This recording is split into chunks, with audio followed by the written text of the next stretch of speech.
মার্কিন president Donald ট্রাম্পকে Nobel শান্তি পুরস্কারের জন্য নির্বাচিত না করায় নোবেল কমিটির সমালোচনা করেছে হোয়াইট হাউস। হোয়াইট হাউসের মুখপাত্র স্টিভেন চেউং এক্সে এক পোস্টে লিখেছেন, প্রেসিডেন্ট ট্রাম্পের মানবিক হৃদয় রয়েছে, তার মতো আর কেউ কখনোই আসবেন না যিনি শুধু তার ইচ্ছাশক্তি দিয়ে পাহাড়ও টলিয়ে দিতে পারেন। চেউং আরও লেখেন, নোবেল কমিটি প্রমাণ করেছে তারা শান্তির চেয়ে রাজনীতিকে বেশি গুরুত্ব দেয়।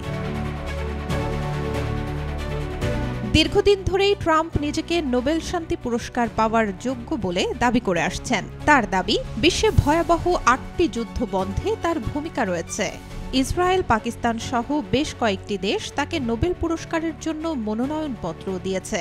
এত কিছুর পরও চলতি বছর নোবেল পাননি ডোনাল্ড ট্রাম্প।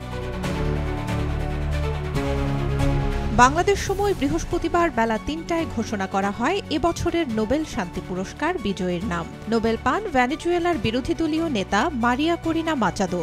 গণতন্ত্র ও মানবাধিকারের জন্য দীর্ঘদিনের সংগ্রামের স্বীকৃতি হিসেবে শান্তিতে নোবেল দেয়া হয় ভেনেজুয়েলার এই রাজনীতিককে। নোবেল কমিটির বক্তব্য, তারা শুধু আলফ্রেড নোবেলের কাজ ও ইচ্ছার উপর ভিত্তি করেই সিদ্ধান্ত নিয়ে থাকেন। কমিটির চেয়ারম্যান ইয়োর্গেন ভাটনে-ফ্রিডনেস বলেন, তারা প্রতি বছর হাজার হাজার চিঠি পান যেখানে মানুষ বলতে চান কোনটি তাদের জন্য শান্তির পথ তৈরি করে। এই কমিটি এমন একটি ঘরে বসে যা সব পুরস্কার বিজয়ীদের প্রতিকৃতি এবং সাহস ও সততায় পরিপূর্ণ। ডোনাল্ড ট্রাম্প যেসব সংঘাত বন্ধ করার দাবি করেছেন সেগুলোর বেশিরভাগই ছিল অস্থায়ী চুক্তি, কোনো স্থায়ী শান্তি চুক্তি নয়। ভারত ও পাকিস্তানের মধ্যে সংঘাত অবসানের কৃতিত্ব দাবি করলেও নয়াদিল্লি এই ঘটনায় ট্রাম্পের ভূমিকাকে তেমন গুরুত্ব দেয়নি। মিশর ও ইথিওপিয়ার মধ্যে উত্তেজনা বন্ধেও কোনো সুস্পষ্ট সাফল্য পাননি। এমনকি তিনি প্রথম মেয়াদে সার্বিয়া ও কসোভোর মধ্যে উত্তেজনা কমাতে বড় একটি চুক্তি করার কৃতিত্ব দাবি করেন, যদিও সেই চুক্তির অনেক শর্ত কখনোই কার্যকর হয়নি।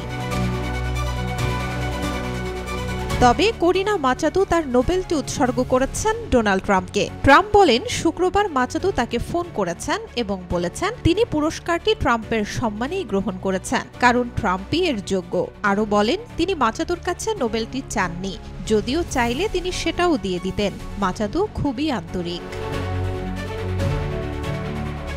Desk report, B news 24।